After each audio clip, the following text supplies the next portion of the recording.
this video, I will show you how to fix Instagram Plus feature not showing, and if you do get it, how to subscribe to it.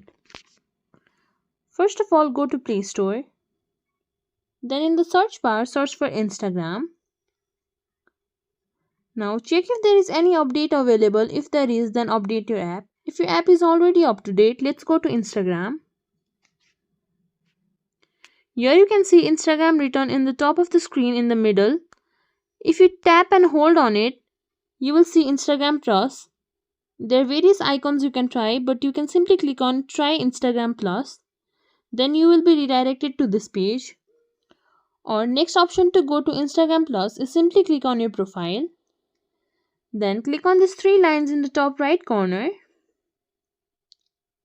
If you scroll down below, you'll find subscriptions. Click on subscriptions.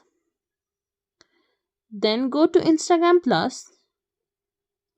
Then you can start your free month. You can add in your card detail and then you will be able to use Instagram Plus. If you think this video was helpful, please like, share, subscribe to our channel and leave us a comment down below. Thank you for watching.